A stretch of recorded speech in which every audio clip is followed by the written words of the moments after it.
Yes, I feel you all the time. You're in my dreams all through the night. If you look down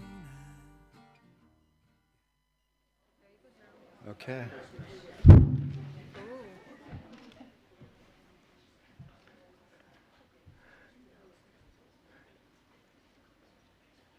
Good morning, everybody, and welcome to this 11 o'clock panel. And I don't know, I think somebody missed the memo. I think we're supposed to have a slide. Anyway, this panel is called Enabling Indigenous Participation, a Colorado River Basin Perspective. And so I'd like to welcome all of you today because I'm really excited about being able to share the progress that has been made in the Colorado River Basin over the last 15 years of my own experience in terms of my work in the basin. And so this is an extension of, conversations that have been building for a long time, but more specifically in the recent past, conversations that started at the UN, and where we had an incredible panel with Secretary Holland and numerous tribal leaders and leaders from around the world to start highlighting the need for the recognition of tribal sovereignty, and inside of that, tribal water rights. And last year, you saw the progression here of the Indigenous conversation, the global Indigenous conversation, and maybe why, if you're not Indigenous, why it might be important to you, and if you are Indigenous, to really start to understand that, maybe we're not so unique in terms of those issues that we all face globally. And what are those best practices, and what are those lessons learned, and what are those mechanisms that need to be created that don't exist yet to really forward something that hasn't moved yet? And for me, I garner my inspiration, from, the collective motivation and intent and of human beings. And I've been really touched, moved, and inspired, the last couple of years in regards to, what I've seen in terms of the evolution of this conversation. And so today I've got an incredible panel, for you today that we've assembled. And I'm so grateful that they actually agreed to come all the way to Stockholm, and to be able to share their experience, strength, and hope in terms of, their thoughts about the topic today, which is, enabling Indigenous participation, and specifically what we're doing in the Colorado River Basin. So again, good afternoon or good morning to everybody. And one of the things that, I'm Darrell V. Hill. I'm a member of the Hickory Apache Nation. I'm also of Zia and Jemez Pueblo descent.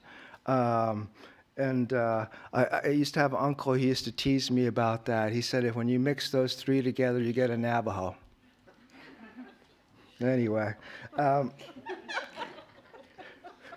inappropriate. Yes, it is. And that just shows you, that and I can tell that joke because my children are Navajo. It just shows you, hopefully, the comfort and hopefully, the ease that we have with each other. I think most of us have known each other for a number of years. And I can honestly say, I'm going to have them introduce themselves here in just a minute, but, having been in this work for 15 years, I think almost all of them have been in this work equal amount of time or more. I've come to know their personal commitment. And yes, they represent maybe states, and yes, in different tribes, and then the federal government. But, to actually know and get to know these individuals on a personal basis, and to understand the values and their personal commitments, because this is really difficult work in terms of, the complexity of it. And the commitment that it takes, has to be grounded in a commitment of values, definitely that I'm aligned with in terms of something that happened. I co-facilitate or co-direct the Water and Tribes Initiative in the Colorado River Basin. And one of the things that we have a twofold agenda: helping tribes build capacity as it relates to water policy, infrastructure, anything related to water. Capacity is a big deal. The second part of this is building on the collaborative effort of problem solving in the Colorado River Basin, which is the human piece of this. And when we first started this, my partner, Dr. Matt McKinney, and I, we went out and we interviewed about 150 different people, and from cross-section of the basin, tribes, states, feds, whoever who we could get to talk to us. And one of the things that we found, across the board in terms of the foundational values of our basin is that everybody that we spoke to, including Tom, wanted a healthy, sustainable, living Colorado River. And so guess what? That's part of the conversation today. How do we execute and honor those collective values that everybody has? Especially when you have governance structures and structures that are in place, maybe in the workplaces, that are oppositional to those values.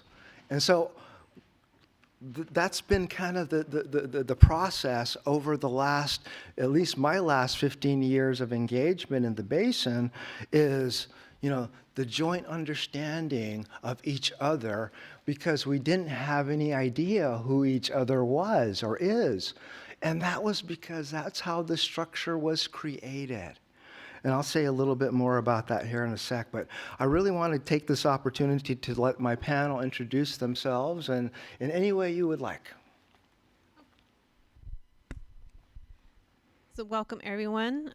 My name is Lorelei Cloud. I am Southern Ute. I am from the Mawach Kopota bands of Utes. I am the vice chairman for my tribe. I am also the vice chairman for the Colorado Water Conservation Board. I'm also on the leadership team for the Water and Tribes Initiative, co-founder of the Indigenous Women's Leadership Network, board trustee for the Nature Conservancy, and in my spare time, I'm a college student. That's a hard act to follow. Yeah. But I am Becky Mitchell, and I am Colorado's governor's appointee to the Upper Colorado River Commission. So that commission is made up of 4 states: Colorado, Utah, Wyoming, and New Mexico. And I am from the namesake of the river state. And so it's a tough job, and looking forward to doing it for a bit longer. Thank you, Becky. Kuchkamadu, Inyepi Mul, Amelia Flores, Ahamakap Chadam, Iman Bench, Matkoel, Iman Bench, Hipa Samul. Greetings, everybody. My name is Amelia Flores. I am Mojave. I come from the Colorado River Indian Tribes in Parker, Arizona. I am the chairwoman, serving my 4th year this year. Iwancha Halakuik, today my heart is happy to be here among you all and with my colleagues here sitting on this panel. Our reservation is located on the western side of the state of Arizona, and our lands touch into the state of California. Our tribes is made up of 4 tribes: Mojave, Chemehuevi, Hopi, and Navajo. Again, it's an honor to be here, and also want to acknowledge respectfully the indigenous people and their homelands, the Sami tribe or Sami people here. So thank you for letting us be guests on your homelands. With that, I'll hand it over. Thank you, Madam Chair. Good morning, everyone. I'm Camille Klimlim-Tooten. I serve as the Commissioner for the United States Bureau of Reclamation within the Department of the Interior. So on behalf of Secretary Holland and the United States delegation, I'm so proud to be up here with my colleagues and friends to have a dialogue about our home basin. Good morning, I'm Tom Bushotsky. I am the director of the Arizona Department of Water Resources, and in that role, I am Governor Katie Hobbs' representative on Colorado River issues. I've been the director since 2015, interestingly enough, first appointed by a Republican governor and now a Democratic governor. I also worked over 23 years for the city of Phoenix in Arizona and interacted with local tribes in that role for many years as well. So looking forward to this panel and working with these folks on this stage for many years on these Colorado River issues.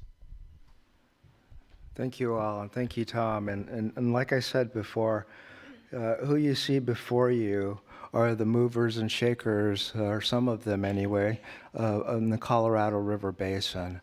And I was so grateful that they accepted the invitation, because why is the dialogue in the Colorado River Basin important? You know, and Tom was saying, well, we should have brought a slide that shows where the Colorado River is, but I hope everybody knows where the Colorado River is. I think it's that way. And so, you know, we're at this real crossroads, you know, a pivotal point in time in the Colorado River Basin, and it's important to know some of the facts of why it's important to not only our country but other countries and the world, because the Colorado River Basin does provide water to 2 countries, 7 basin states, 30 tribal sovereigns, 40 million people, is the 5th largest economy in the world, and mainly because of the development of ability to develop water. And then governed by, split into a lower basin and an upper basin, governed separately in those two basins. And the overall law of the river is grounded and founded in a compact that was created over 100 years ago. And also what's going on concurrently right now is the renegotiation of the operational guidelines for the Colorado River. And one of the things that's so important to understand is that, you know, we've been in this trend, and Brad Udall calls it an aridification of the Southwest. And Brad Udall is a climate scientist. And so Mother Nature, hydrology, climate change, you know, has driven us to this situation or this place where we really have to start. We've had to start looking in the Colorado River Basin at equity, justice, and inclusion. And particularly on the tribal side, because given that the law of the river, the foundational law of the river, was created over 100 years ago, you know, my tribe had just barely been put on a reservation, and that's a barely. And we were living on subsistence rations from the federal government on a piece of land that wasn't our traditional homeland. And so, you know, that was where we were at when the foundational law was created. And you fast forward to the settlement era, which is a really recent era for tribal sovereigns in the basin. And it's only been within the last 30 years or so. So you see that, you know, get the picture really quickly that, you know, we're 100 years behind tribal sovereigns are in the basin. And one of the things that, why is that important? Because tribes own collective rights to about 3.84 million acre feet of water rights in the basin, which is about 25% of the river. And right now, we don't have any structural inclusion. And the default has been that the federal government and the state government will fulfill their responsibility to make those water decisions for us. But we understand that that doesn't work anymore. And we got proof of that during COVID. When you had situations where, maybe a tribe hasn't had a settlement in a state. And if that tribe didn't have a settlement in a state, maybe it doesn't have access to infrastructure monies within that state. And in COVID, we saw what happens when you don't have the ability to be self-determined in your ability to manage your own natural resources, in the fact that we died at almost twice the rate of any other ethnic group. And that was because we did not have access to clean water. And in the basin today, still, there's 70, 80,000 indigenous folks who haul water on a daily basis. But those things those things are getting fixed. Those things are being addressed, and those things are being recognized now.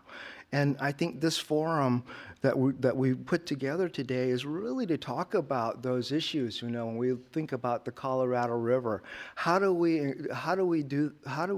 address the issues of equity, justice, and inclusion in the next round of this policy paradigm, so that tribes will have the ability to be able to be self-determined in their ability to speak on behalf of their water rights. And so over the last 15 years, my partners and I think have done, an incredible job, because 80% of America has no knowledge of the indigenous people in its own country. And so we had to educate, in terms of, and we're still educating, and we will continue to educate, because that's been part of the key, is really looking at our own neighbors in our own backyards to let them know that we're still here, and these are how we participate in communities. And so, so today's panel is absolutely understanding that the negotiation process is ongoing right now. And those issues will continue to be discussed heatedly, probably sometimes, amongst the folks on this panel. But not here. Yeah. But today we're talking about, the enabling of indigenous participation. And over the last, like I said, 15 years of my experience, wow, it's been an explosion.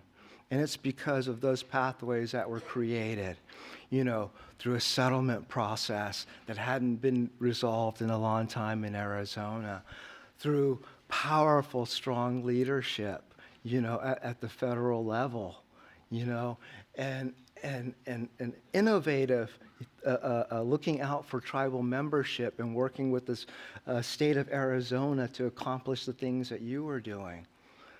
And in the upper basin, similar things going on, creating mechanisms. And I heard a whole lot about, well, what is the mechanism to really move those things? It's a willingness. And absolutely that willingness has opened doors that have never existed before. And if you're 100 years behind the policy paradigm, and you're going to be included, hopefully for the first time, in terms of the structure, the decision-making structure, then everything needs to be created new. Because in my opinion, again, this is my opinion, just as early as the 50s we still had the termination era going on in our country. And so, for indigenous folks in this country, it's going to be a constant battle and a fight in terms of the reconciliation in our past and ability to have that past reconciled and acknowledged, so that we can actually have a future. And these folks here are going to talk about, how they've worked on helping to create those pathways that help to provide tribes with an ability to participate. And there's tribes that don't have the capacity to even participate. But guess what? We want to build those structures and those pathways so that when they do get there, they'll be able to utilize them. Because things aren't so great in Indian country. We're on the top of the worst list. And a lot of that is, the whitewashing of our past And so we're rewriting that history. And I have these folks to help me do that. And so I have a couple. I'm going to start off with Lorelei here, or Becky, I'm sorry. Oh, it's okay. No, Becky. Oh, great. And so, Becky, why is enabling participation, Indigenous participation important to you personally and to your state?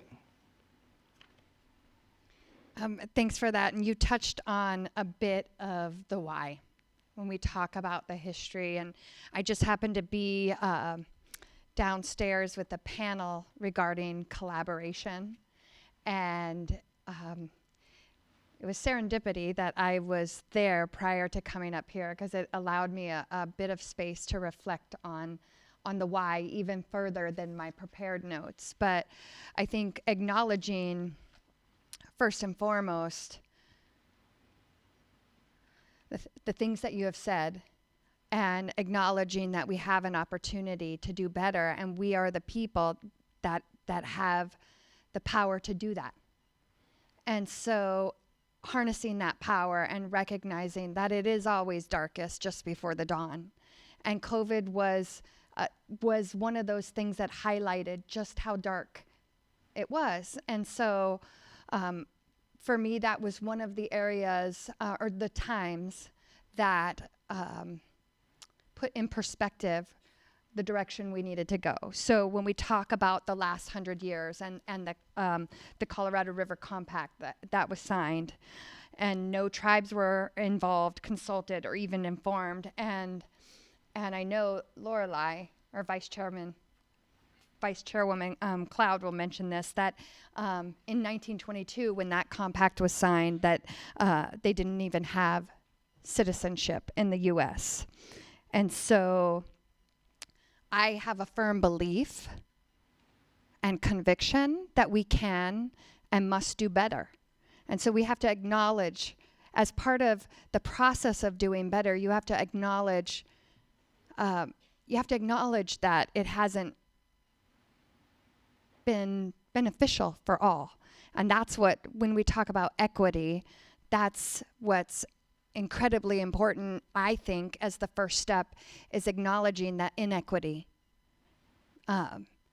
Only then can you deal with equity. And so obviously the engagement has been a top priority for me.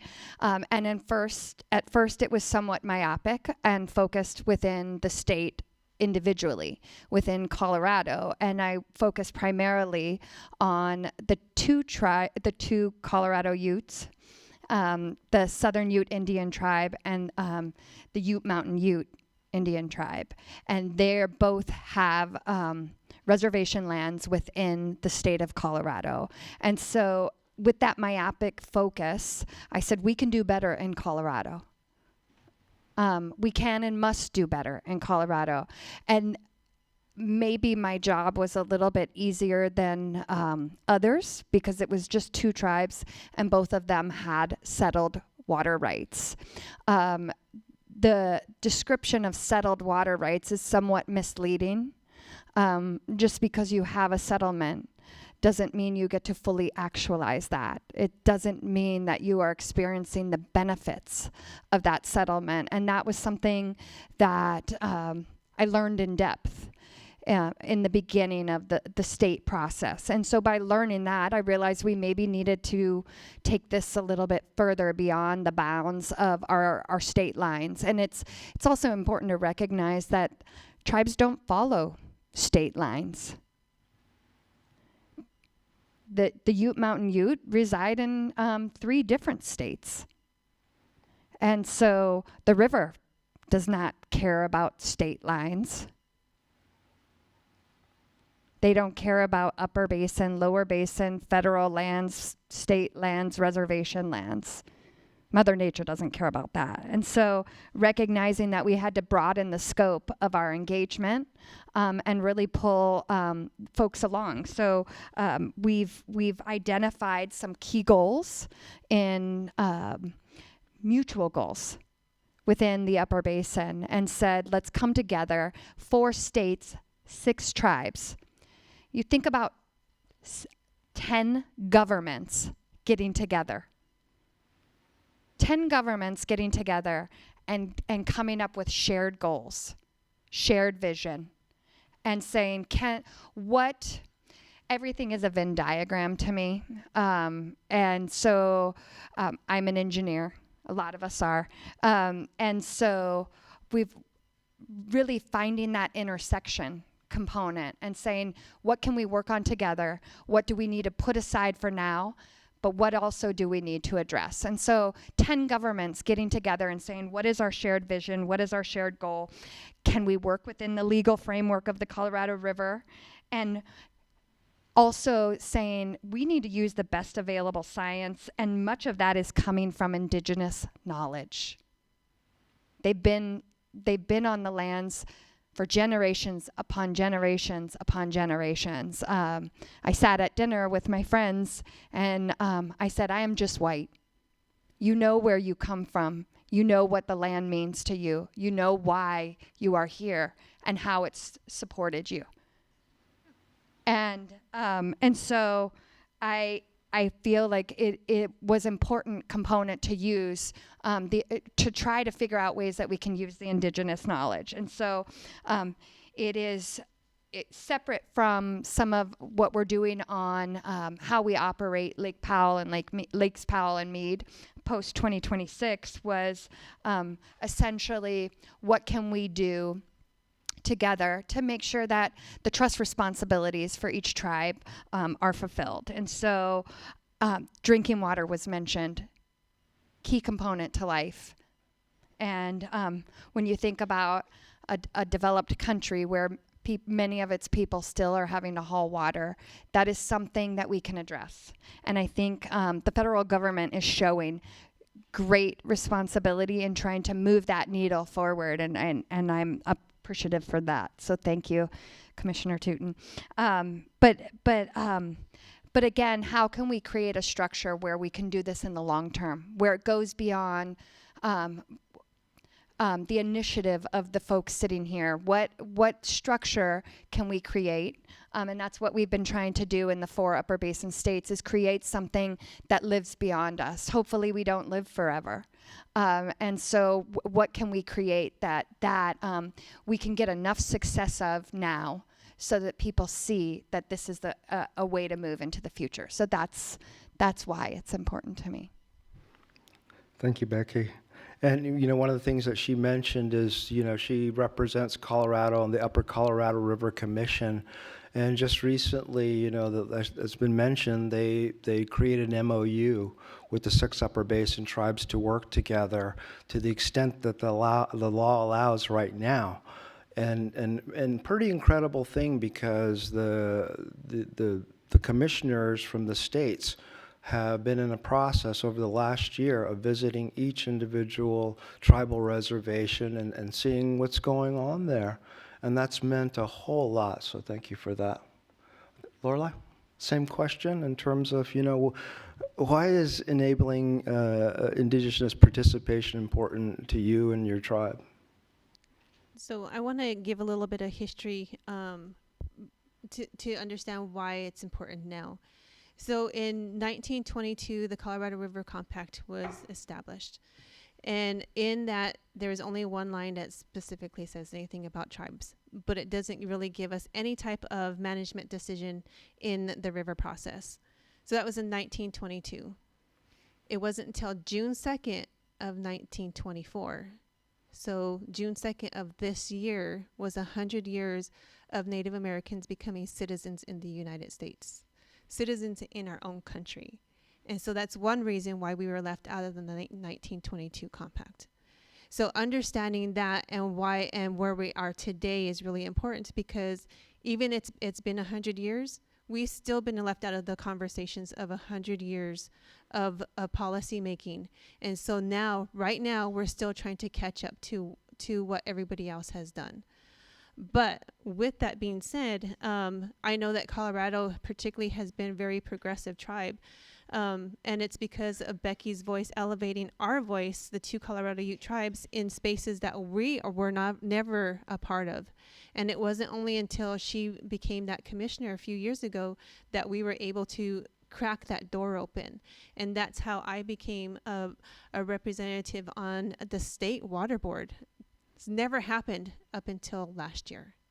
So we're starting to make those make a shift in the changes on how we see and how we create policy when it comes to water. There's still a long way to go. There's still a lot of work to do. But when we talk about all of these different ways that we're creating impacts now, we're still having to deal with the policies that were put in place that are keeping us from developing our water. So my tribe, our water is settled and quantified, but I have an infrastructure in place that was put in place in the early 1800s that is preventing me from fully developing my water. I also have another water structure that is in place that is also preventing me from fully developing my water. And these are all based upon policy, on federal policy, not really so much state policy, but federal policy. So the infrastructure that is in place is owned and operated by the Bureau of Indian Affairs that was put into in the late 1800s. So what this is an infrastructure of 175 miles of canal systems. And my reservation is checkerboarded, which means it's fractured. It's got a fractured land status. So I have tribal trust, tribal assignment. I have private land. I have U.S. forestry. I have 2 counties. I have the town of Ignacio.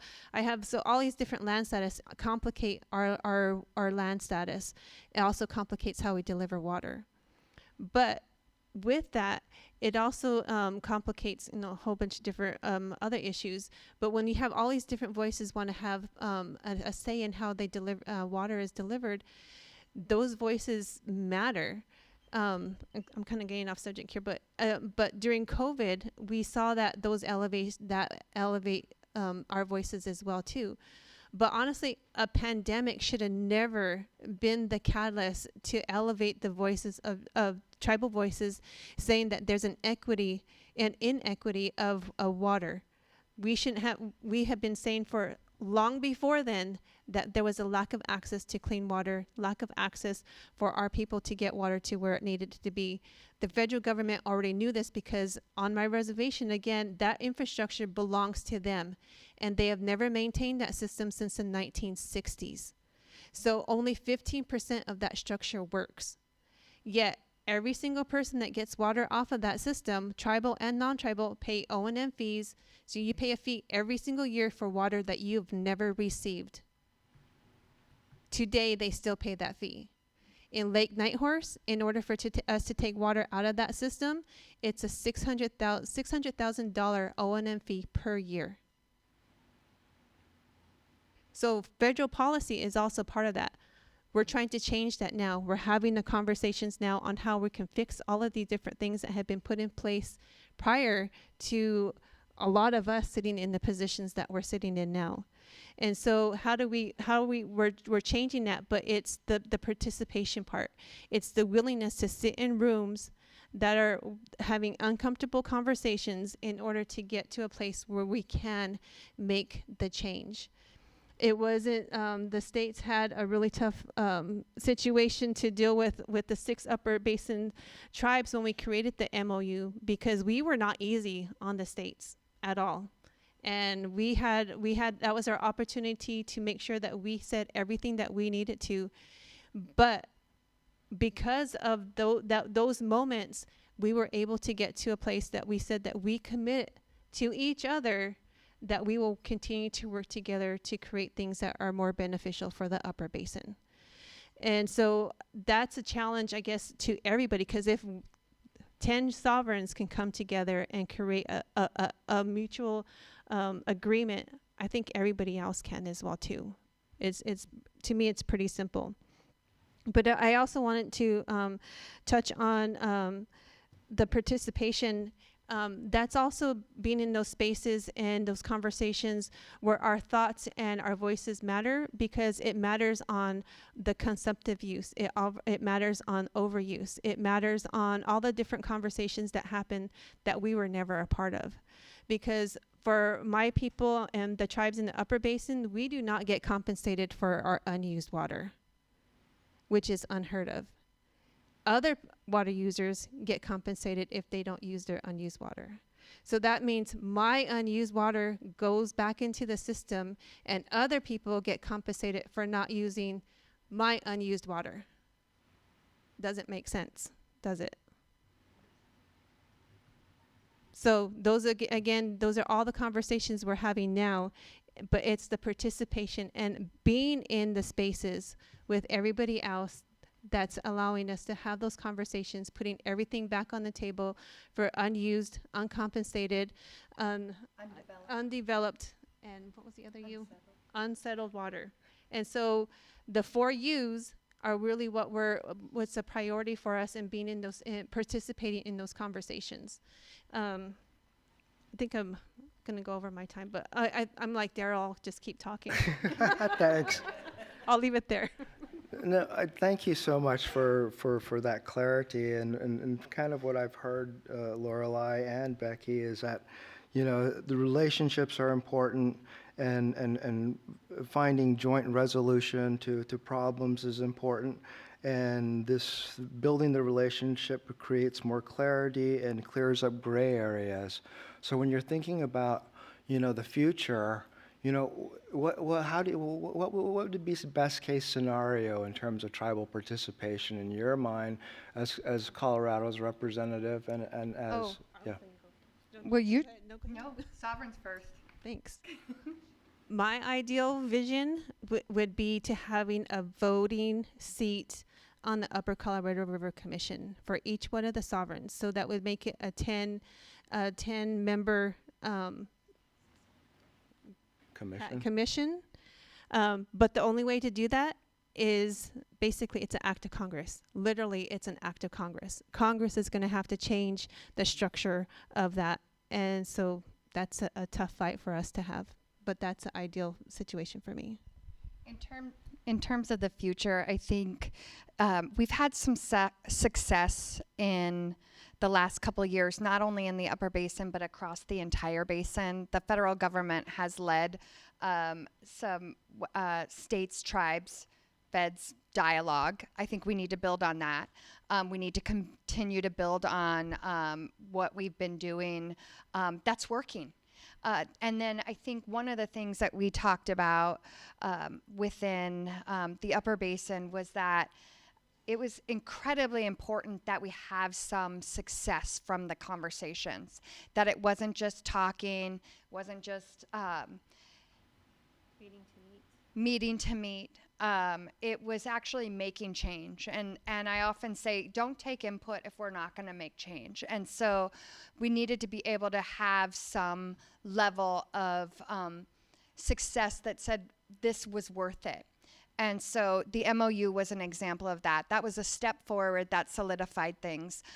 Some of the monies that are coming to the tribes from the federal government that is helping with the long-term infrastructure needs that have been in existence for a while, that is a success. Some of the plans that we have going into the future in terms of getting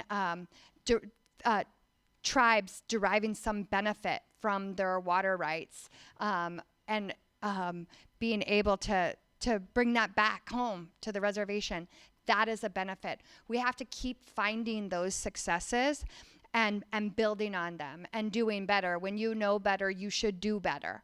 And so I think not just sitting in the room to create great relationships and break bread together, but to really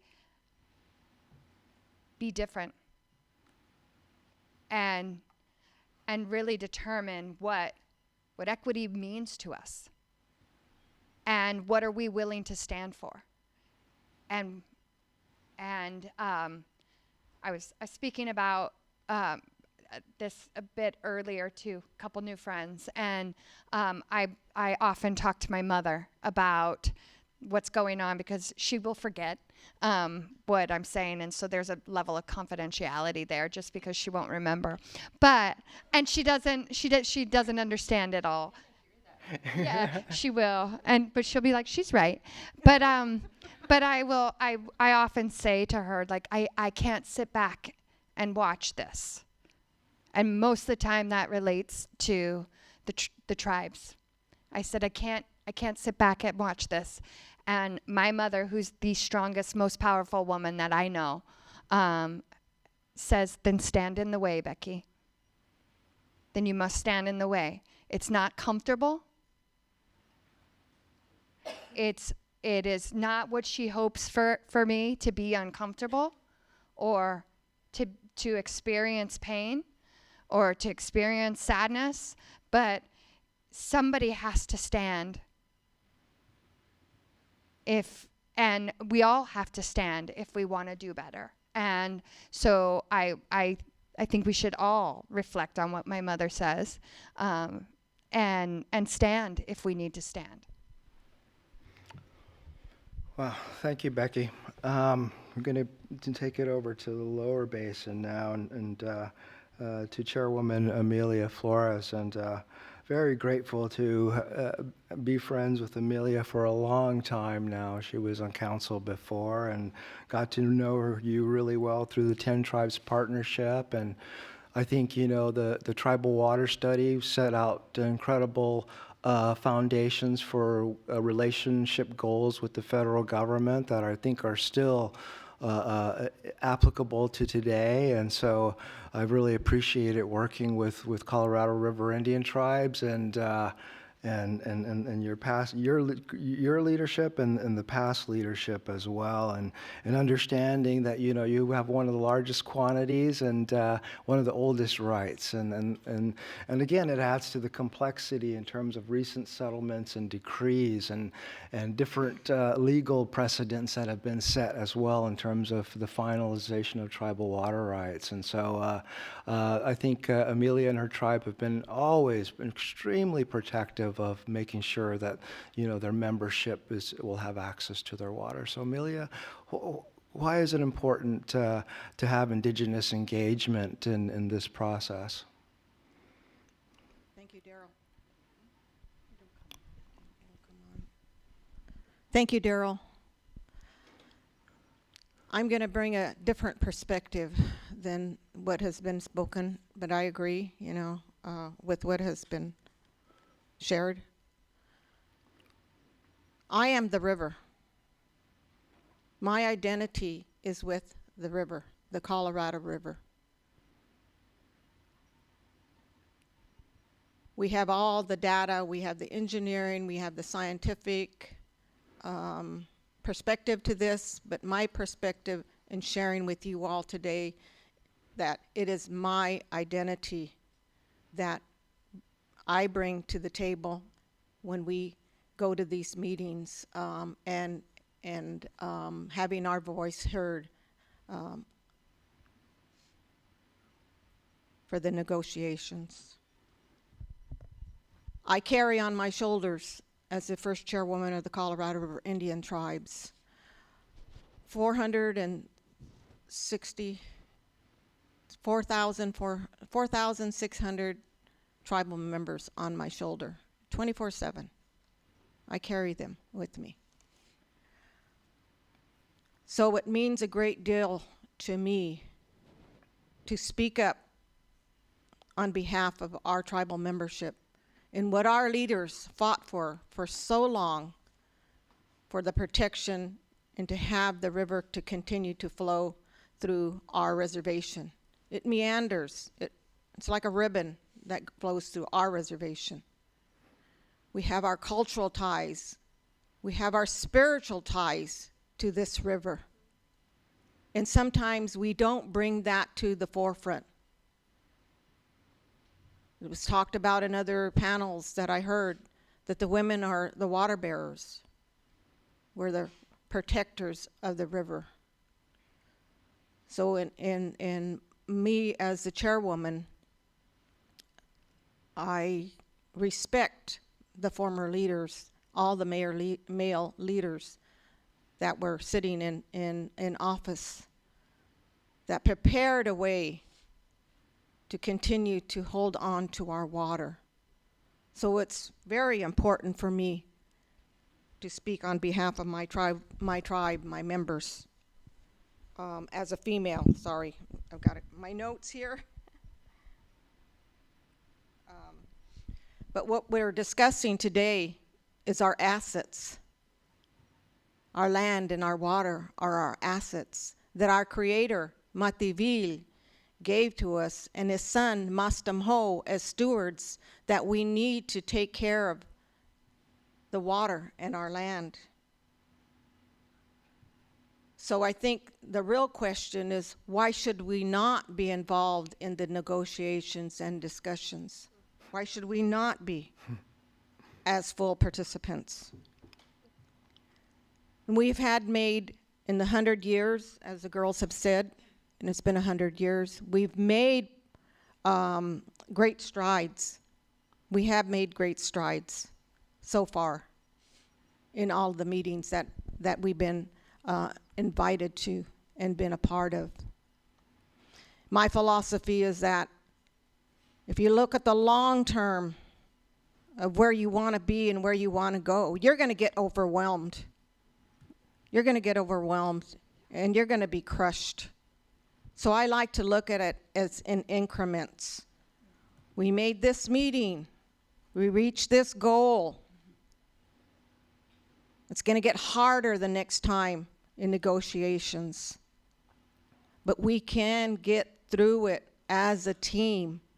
I don't know how many participated in sports in high school and in grade school. If you did, you were a team, right? Yeah, you were a team. And as a team, what did you want to do? Win. You wanted to win. So that's what we want to do with the states, with the feds, with the tribes. We want to win. We want to win to save the river. Now, Commissioner Tootin has reached out to the tribes in many, many ways. She's come to our reservation and visited and seen our irrigation system that is only running at 53%. Lorelei said, mentioned about the irrigation project on her reservation. We don't run our irrigation system. The local BIA runs the irrigation project. And it hasn't been fully supported financially. So we need to work together to get our irrigation systems up to par. Even though it's going to take millions of dollars, we need to work together. And that is my goal, is to continue to work together. Moving forward, we can't go backwards. We've been victimized too many times. And I think with leadership now at the helm, that we are getting more respect.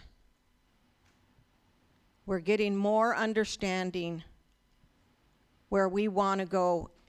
And as leaders, we need to listen. We need to listen to one another. So going with that, with myself and my tribe, we need to be listened to. I know I haven't used my 5 minutes up.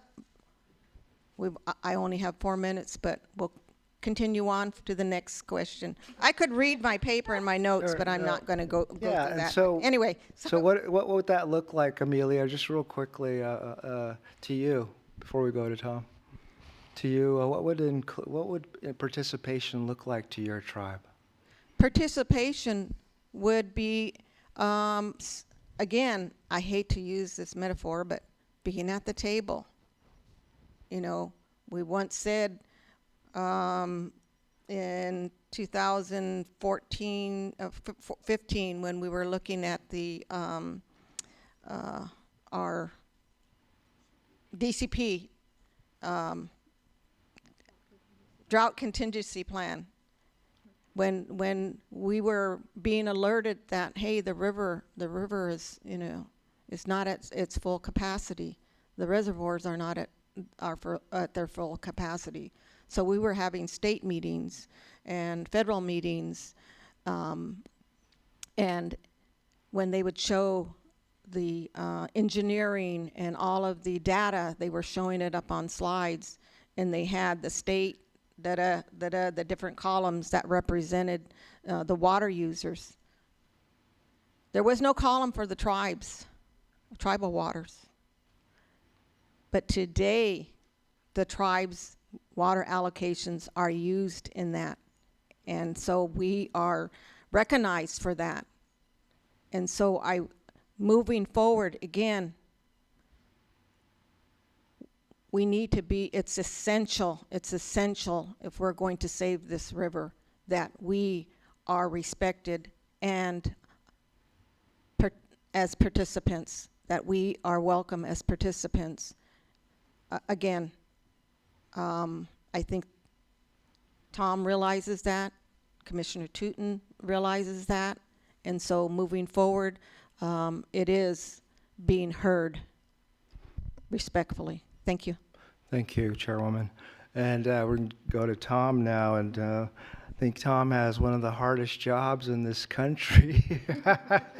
and I've known Tom for a while, and how many tribes do you have in your state, Tom? A mere 22 of the 30 in the basin. Yep, and I think Arizona has made some decisions in the past that absolutely impact your ability to move forward sometimes or to negotiate, and I think more recently, the success of the legislation that gave them the ability to be able to develop their water a little bit more in a self-determinant way, which is really huge, that they had to work with the state with.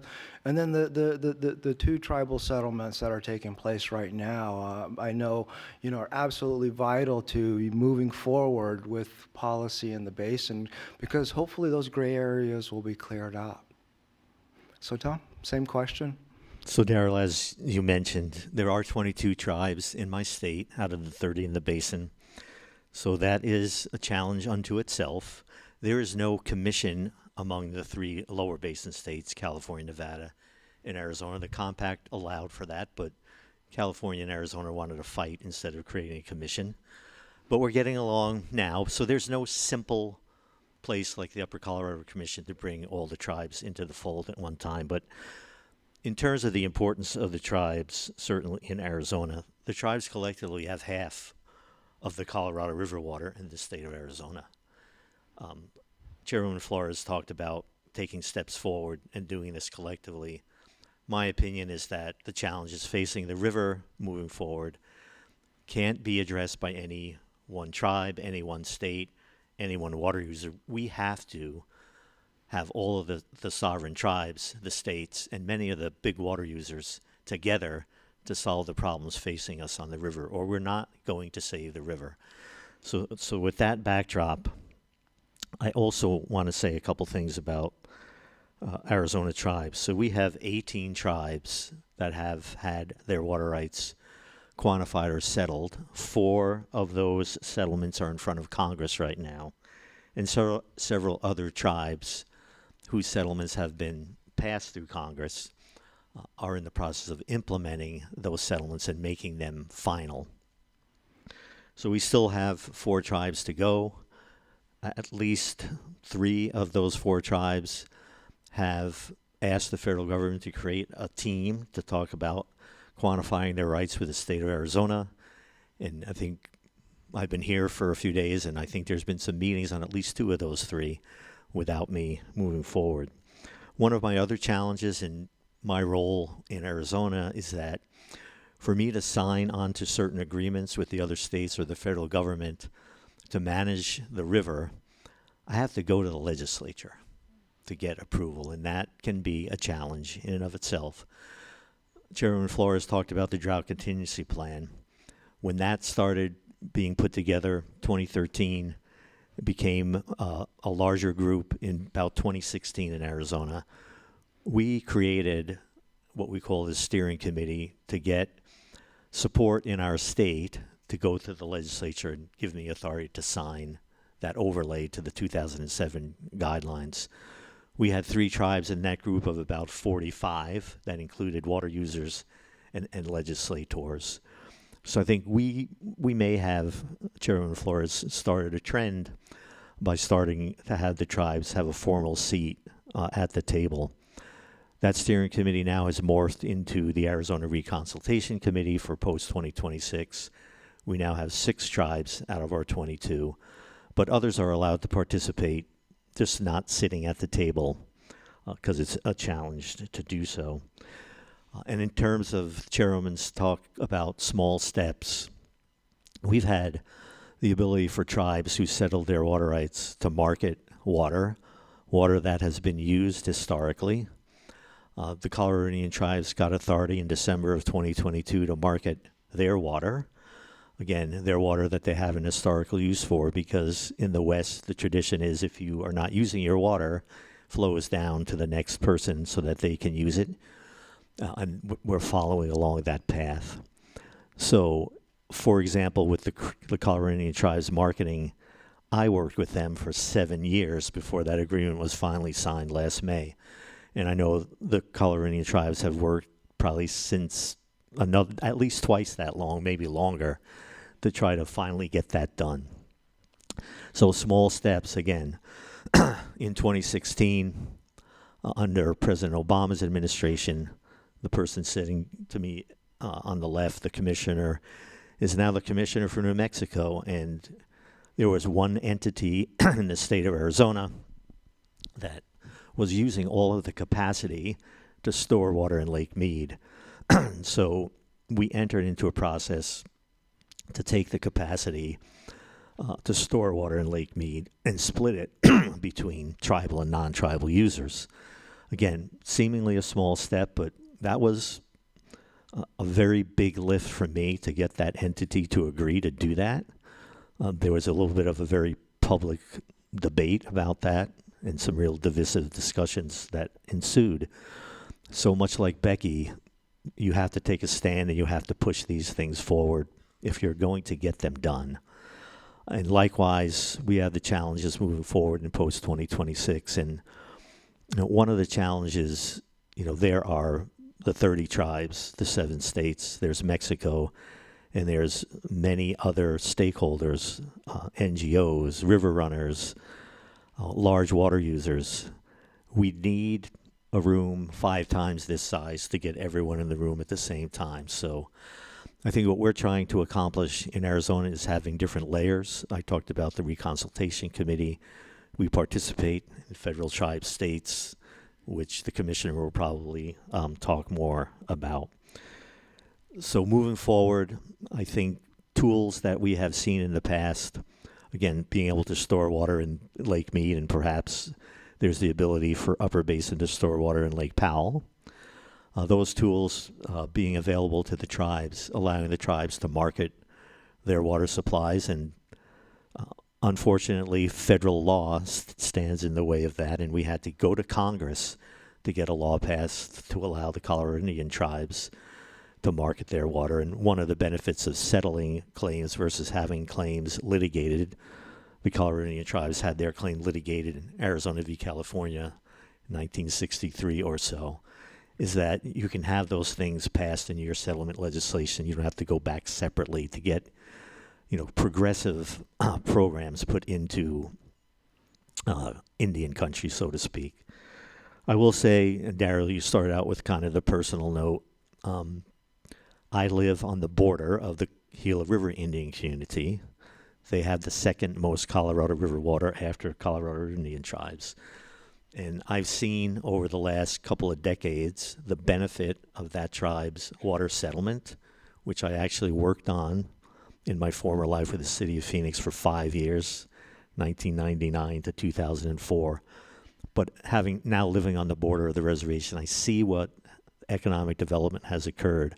I drive through the reservation to get to my granddaughter's house. I see a new hospital. I see housing. I see all kinds of development that never would have happened so personally, I get to see the fruits of my labor, so to speak, Cool. in a very direct way. Governor Hobbs, who took office a year and a half ago, year and 8 months ago, has really upped the ante for me to better relations with tribes in my state. I now have a dedicated tribal liaison who's actually Dene from the Navajo Nation. The governor's office has tribal liaisons as well, but I have a dedicated person instead of trying to use non-tribal people who don't understand the tribal ethic and what is important to tribes or not. And so that is a big step forward. And he's actually putting together a road show for me, and I'm going to visit every one of the tribes out on their lands over the next however many months it will take to do that. So a huge step forward. And I think I view the federal tribe-state partnership and those meetings as hugely important to be able to hear all 22 of my tribes at the same time, which is a difficult thing to do, as you can imagine. So again, we just have to keep taking small steps, and a lot of small steps add up to a giant leap. Wow. I won't channel my inner Neil Armstrong, but it is really important that we keep at it. And someone once asked me, if you were to create a perfect director of the Arizona Department of Water Resources, what would that be? And I said it would be someone with MMA training. and not because you have to take or give blows, but those folks have really acute, they have acute focus on what they do, and they never give up, right? Those are the two elements that I see when I watch those men and women doing those things. And I think that's what we all need. Yeah, thank you, Tom. Appreciate that. And, you highlight one of the things that's so important, because the relationship, that the relationships that you see here probably weren't in too much of an existence 15 years ago. And the state-tribal relationship is, in some states still in its infancy or non-existent. And so those are things that we have to deal with as well, is that building those internal relationships, because it's very important to understand that each tribe's allocation comes from that state's apportionment. And so so it even becomes more important to build these relationships. And like in my home state of New Mexico, we did a water transaction with the state of New Mexico in 2022. That was the first sovereign-to-sovereign transaction in the history of New Mexico. And, in 2022, after, a relationship with how many years. So that's kind of where we're at. So to see this is pretty incredible in terms of seeing how far it's come along. And because of this, tribal participation, in my experience, every time tribes have participated in the conversation and we make a pathway for that inclusion, there's been a tremendous positive impact in terms of the forward movement of whatever it is that we're engaged in. And so that becomes really, really important. So, and so, the last person that we have to share today is, our Commissioner of Bureau of Reclamation, who is a citizen of Las Vegas, Nevada. And so she knows the Bay Basin very well. And I'm absolutely inspired by her commitment and her work ethic, because, she's taken on going to all the 30 tribes in the basin, which is really huge. And I love the word that Anna used yesterday, consultated. We got consultated. Well, we're not getting consultated anymore. We're actually having direct conversations and meaningful conversations. So absolutely appreciate that. And I think it was in March of this year, 20 tribes from the Colorado River Basin signed on to a collective letter to the Secretary of Interior. And of course, the CC was to the Commissioner, setting out a set of principles, core principles and elements that should be in any plan moving forward, or alternative or scenario that's moved forward, should include the following principles. And this is 20 sovereigns saying this. They want trust responsibility addressed, they want access to flexible tools, and then they want inclusion.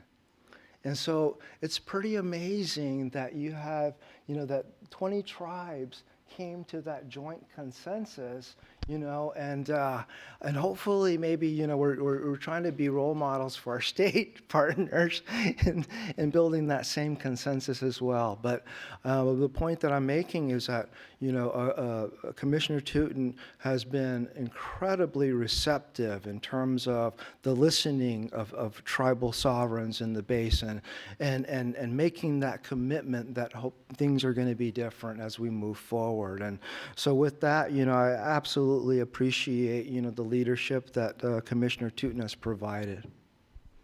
Thank you very much. Good morning, everyone. It's nice to see some familiar faces here in the room, and certainly the folks who are joining us. Camille Klimlem Tootin, the Commissioner of the Bureau of Reclamation. Let me zoom out and tell you about the Bureau of Reclamation. We were founded in 1902 by Congress through the Newlands Act, which gave us a mission to deliver water and produce power. And today, we are the largest water deliverer in the United States. We're the second largest producer of hydropower. Draw a line from the eastern part of Texas all the way up to North Dakota, the eastern part of North Dakota. So that's essentially the 100th meridian. That is where we operate, and we have 189 projects across the American West, as well as nearly 300 sovereign nations that call the 17 western states their home since time immemorial. And so, as you can imagine, the West has changed since 1902. As part of that act, Section 8 of the 1902 Act that created us says that we will follow state law.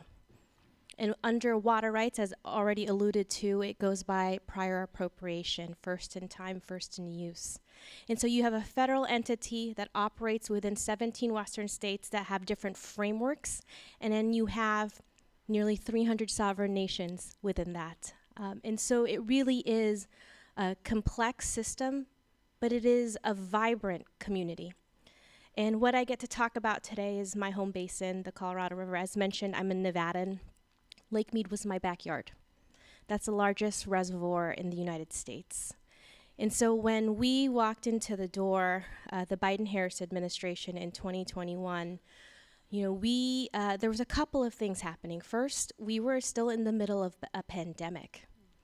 And so our entire workforce was in a remote posture as the country was. We also, as we know now, we're about to see some of the worst hydrology on record. But we were also given an opportunity with investments by Congress through the Bipartisan Infrastructure Law and Inflation Reduction Act of nearly $12 billion. So it has been a transformative time for the Bureau of Reclamation. Along those lines, there's a couple of distinctions, but one that I will hold is I am the first commissioner in which the Colorado River has been in shortage in my tenure. And so in 2021, we declared the first shortage in the lower Colorado River Basin within the lower basin states of California, Arizona, and Nevada, as well as within our treaty with the country of Mexico. And then it compounded in water year 2022. And in July of 2022, Lake Mead hit the lowest elevation since filling in 1937. So this river was really at a turning point, not just Lake Mead, also Lake Powell, right? We operate in a system. And it really told us that we needed to do something together to stabilize the system. And so we embarked in a process in which ultimately resulted in system conservation agreements in the upper basin, as well as savings in the lower basin. And here we are 2 years later. Lake Mead is 20 feet higher. Lake Powell is 40 feet higher. The reservoirs that we depended on to help with Lake Powell, we've also been able to refill. And within Lake Mead, we have 1.7 million acre feet of a 3 million acre feet agreement in the lower basin with California, Nevada, and Arizona. We also saved the snowy year that we had in 2023. And so what we were able to show as a proof of concept that we can save, that we can be able to establish a system, but also that we have to do it together. We have to do it together. Those system agreements, those conservation agreements, the lower basin involved all sectors, tribes, as well as the country of Mexico. And within the upper basin, you also saw that similar pattern of all 4 states and also different sectors.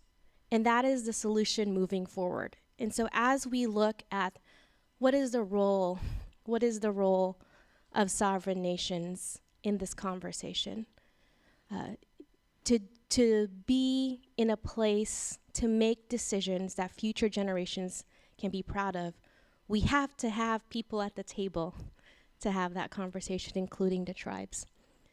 And so one of my favorite things about this job is the invitation to be able to see the river in your home. And when the compact was signed in 1922, I guarantee you it didn't look like this table. And so when we, Tom and I were there, when we were on the banks of the Colorado River watching Chair Flores with Governor Hobbs and Secretary Holland sign his historic agreement, that is the incremental progress that we're talking about, but it is lasting change. And so it's imperfect. There's so much more to do. But I think what is important, and I think you saw here within our group, is that we have the respect with one another to have the tough conversations that need to be had. Everyone on this panel has my number and is not afraid to use it for good and for the hard conversations. And it's the only way that we can get through this. And it's also why I am confident that as we're talking about what the future looks like, that the decisions that we were left to own and the decisions that we will leave for others, I believe will be decisions that the future generations will be proud of. And the Colorado River, to me, is my 3 little girls being able to go home to Grandma's house in Las Vegas, to take him out to Lake Mead in the way that I did. And everyone has that picture of what the river means to them. And that is what we stand for as we're talking about these conversations. And so thank you for the opportunity to share a little bit of our work together. And I look forward to working with my panel, but also my friends, so that we can have a better river for the future. Thank you, Daryl. Thank you so much, Commissioner. And I'm and it's everybody. That was the amazing thing that happened during that interview process that I talked about, is that most people spend an hour talking about their personal experience with the river. I even had one guy, I won't say who he is, that said he was conceived on the Colorado River. So I don't know how that happened, but I'm very. I want to thank the panelists today because again, like I said, there are all of my personal friends today, and people that I know that I can pick up the phone and call and ask a question of, or if I have a concern or whatever it may be. And that's just not the way it was 15 years ago.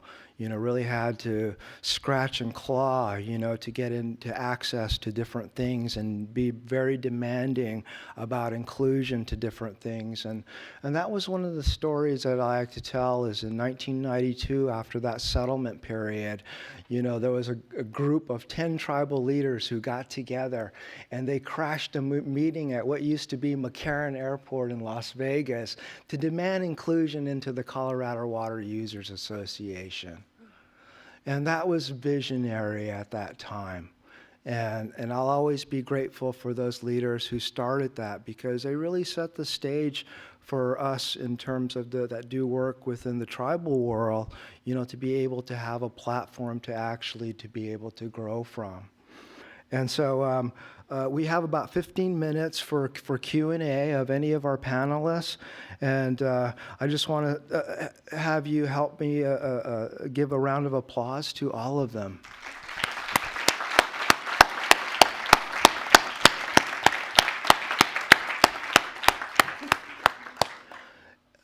And one of the things that you heard over and over again that's absolutely essential to this process is capacity building. And it's absolutely something that across the board, whether it's in the policy arena or building basic infrastructure and access to clean water, capacity across the board is something that we're actively engaged in figuring out how to build on Indian reservations so that, because the issues with water transcend across all areas of tribal governance. So if we're 100 years behind in water policy, guess what? We're probably 100 years behind in housing too. Guess what? We're probably 100 years behind in social services. And so we're catching up. And building that capacity as quickly as possible so that we can, tribal membership and leadership can engage responsibly in the dialogue about their future. So thank all of you, and I think I saw a hand over here.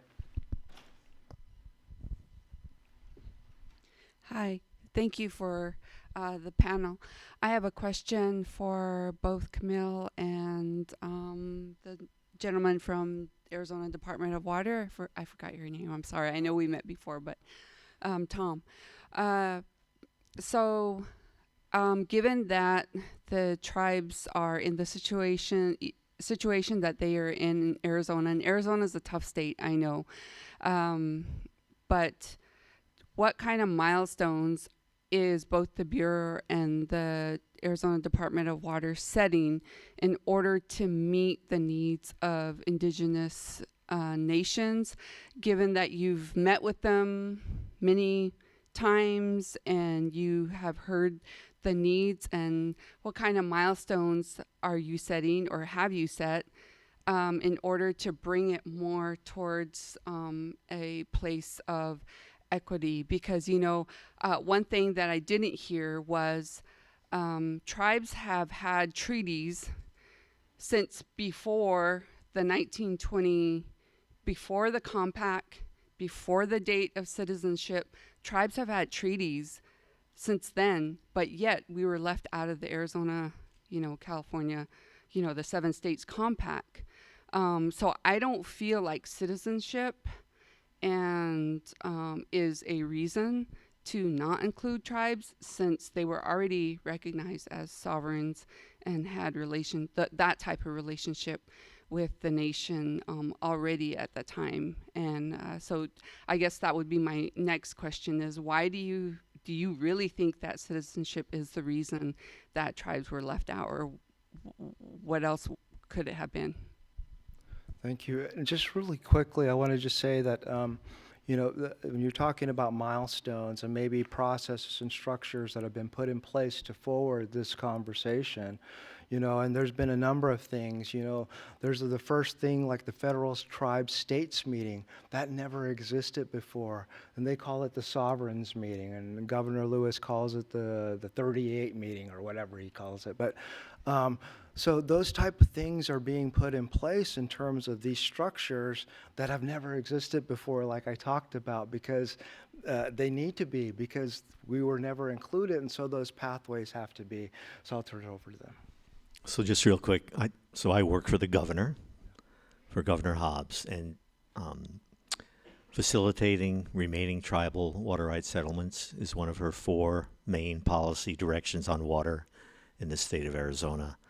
And milestones like that are in my wheelhouse. And again, we've got 2 big settlements that involve 4 tribes in front of Congress right now, and we're talking with some other tribes. But it's also opportunities like the Colorado Indian Tribes Marketing Agreement, and looking to make those types of programs available to other tribes that are also the direction from the governor to me. And the governor's changed some policies in my state that have helped facilitate, I think, the use of tribal water. And maybe the biggest one, and this is a little down in the weeds, but it's important to understand, under prior governors, all prior governors before Governor Hobbs, there's a process to bring lands into trust that can go through the Secretary of the Interior. But Arizona insisted, state government, that tribes who settled their water rights would only bring lands into trust through congressional action. Governor Hobbs flipped that, and now I think that was a key element, among others, in getting the Navajo Nation water rights settled. Hopi Tribe, San Juan Southern Paiute, Yavapai Apache Nation, the 4 that are in front of Congress right now. So policy changes are as important kind of as milestones as well. And I'll turn it to Thank you for that question. Tom and I often have a debate who has a harder job. I still think that he does. But I think it's very similar milestones for us too. It goes back to the 4 U's, but it across the basin, but in Arizona specifically. Like, we were especially proud to have testified in favor of the Northeastern Arizona Water Settlements Act, which helps to settle the water rights of the Navajo Nation in Arizona, the Hopi tribe, among others. We also want to be able to, not just when it's enacted, it's important to implement that well. So I was especially proud in the Bureau of Reclamation's budget that you saw in fiscal year 24, we had $180 million for the White Mountain Apache tribe to be able to continue to implement that settlement. There's also work that we do to deploy the Bipartisan Infrastructure Law and Inflation Reduction Act that we're working through. I remember that was a partnership that we had with Vice Chair Cloud in Southern Ute with a Water Smart grant to add large weirs there.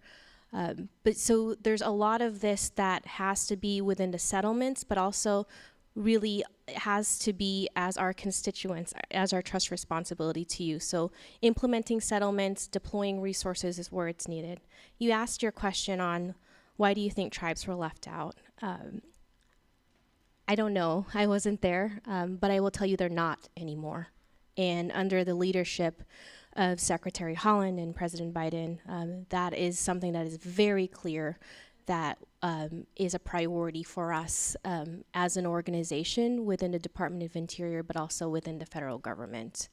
And the Fed Tribe States conversation that we mentioned, it's 101 years in the making, but we've met 8 times.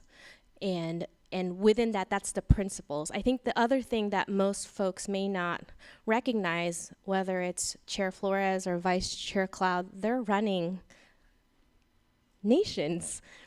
She's just not doing water. I mean, when we saw each other, she was talking about the fair that they were having, and that the council was buying some of the 4-H animals, right? Like, I would have never thought about those things. And so being respectful of their time so we can get to decisions, because they are leaders of their nations, is one thing that I think is also important as we're setting milestones on how we work well together. Thank you, Commissioner. And I would just add She's very modest, but it's a lot different than it used to be. You know, our tribal liaisons in both the upper and lower basin are really, really active in terms of tribal engagement. And there's I think a monthly tribal information exchange and numerous, conversations that are in place now that never existed. And I think one of the things that was highlighted is that, settlement process that it currently exists goes through the Bureau of Indian Affairs, and then it's implemented by the Bureau of Reclamation. And so that's been a disconnect in the past. But absolutely, I know those two entities are working together now to ensure, because a tribe would get a settlement and they wouldn't know what to do with it. And so now we have a process, hopefully, that, they know the mechanisms that they need to take, because, part of a settlement process includes state adjudication of that settlement. And so if your tribe doesn't have the capacity to do that, it may take even longer to be able to access your water rights. And so, again, very important in terms of the progress at all levels.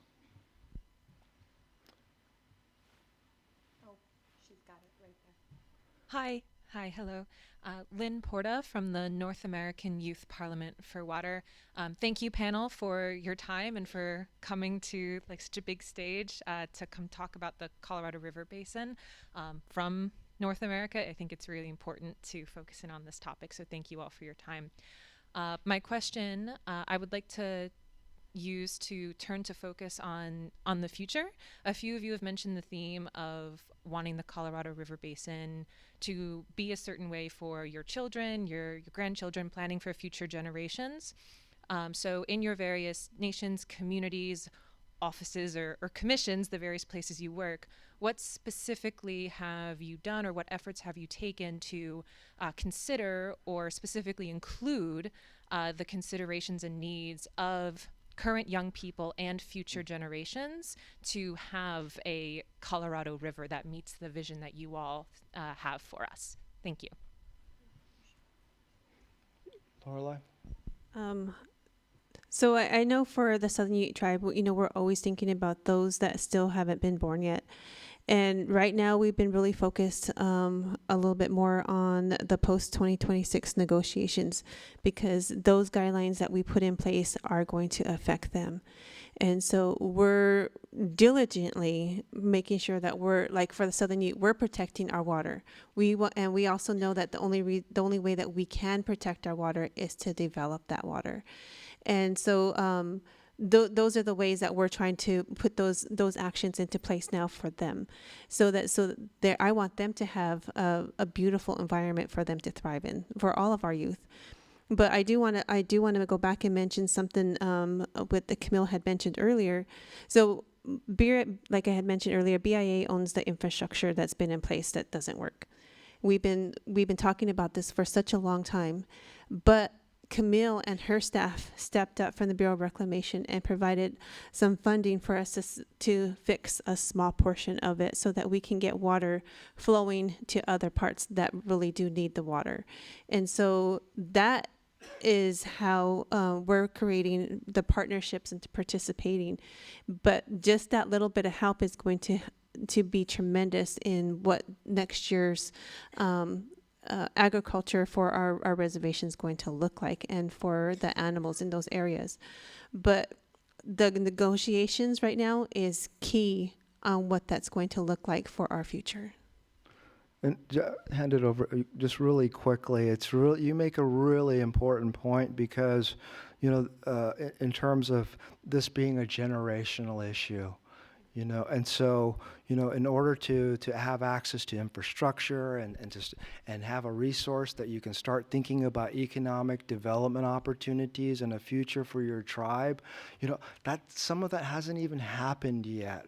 And so, creating those structures for those who are going to come later, who hopefully can take advantage of it, so they won't have the insecurity that we had in terms of not knowing whether we had this resource or not.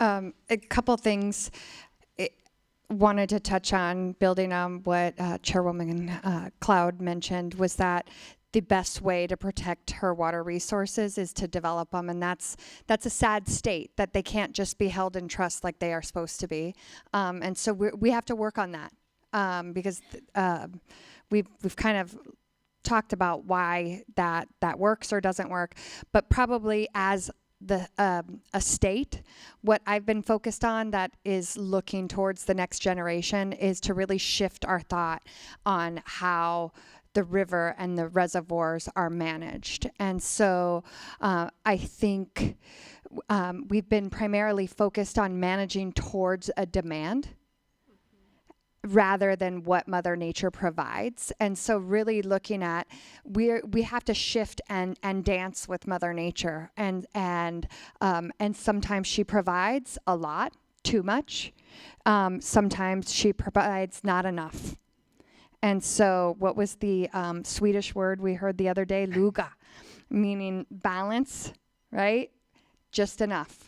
Not too much, not too little. And so really, as a state and looking forward, my focus has been how do we shift from the way that we've been doing it to the way that we have to do it. And that is really looking at a supply-based system rather than a demand-based system. So living within the means of the river, dancing with Mother Nature and responding to what she's saying, and building your structures so that when you need to live with less, you live with less. When there is more, maybe you capture it and store it and be able to have that for times when there is less. And so that's been our focus. And just real quickly, if you went to any of the Indigenous youth panels, pretty inspiring. I mean, so wow, pretty incredible. Thank you for that question. It's a good question. Where are you at now? Well, there you are. Okay. I want to kind of make eye contact with you.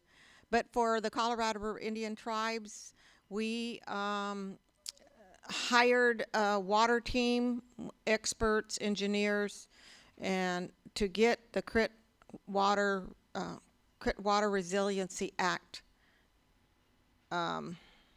passed.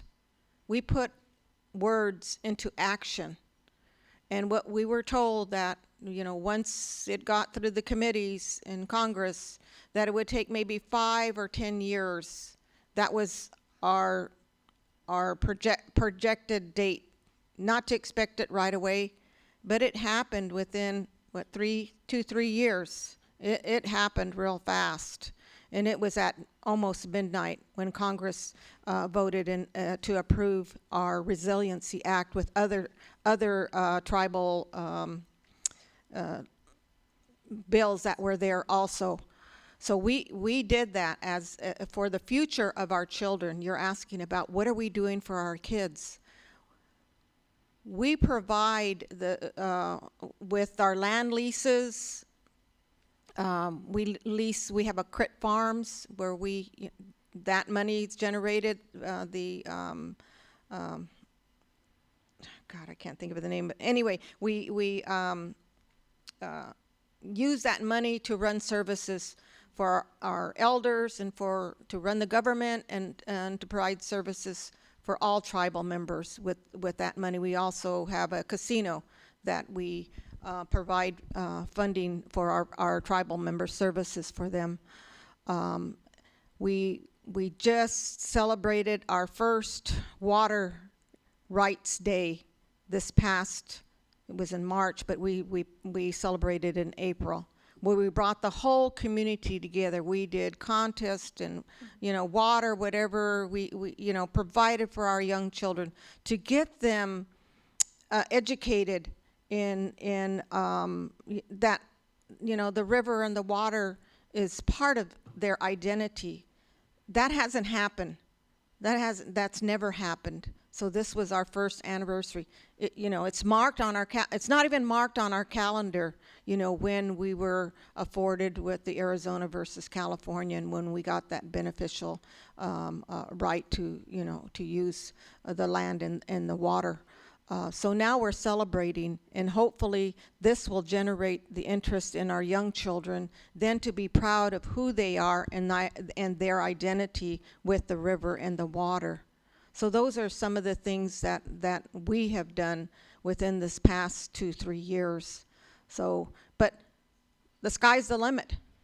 The sky's the limit now, and our act can be used by others that want to move water off of their land. Not sell. We're not selling our water, and that's something that we've had to ingrain in our tribal members, because the newspapers say selling their water.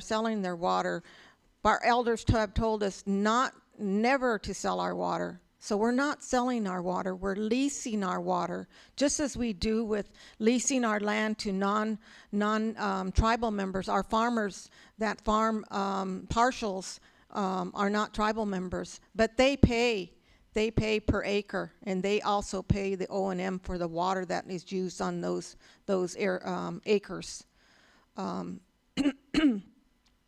Where am I going with this? I've lost my thought, but though we provide for our elders also. We have a small diversion dam on the river where we generate hydroelectric. We sell that megawatts to the city of Page, and the income that we get, we provide for our elders. We pay their light bill, we pay for their electricity, we pay for their water and utilities. So that's what we're doing at CRIT. But we want to do bigger and better things. We don't have a tax base like a state does, like the state and municipalities do. We can't tax our people. So if we don't have water and if we can't farm, we're not going to be able to provide those services to our tribal members. So where are we going to go? We're going to go to the feds. We're going to go to the state. No, just. Yeah. But that's some of the projects that we're doing. So thank you for that question. Thank you, Amelia. Thank you. And unfortunately, we're at 12:35. So, Commissioner. Can I just have one? Commissioner has the last word. Unapologetically, for the future to be engaged, come work for the Bureau of Reclamation. Great. Okay, thank you again so much, panelists, and thank you all for attending.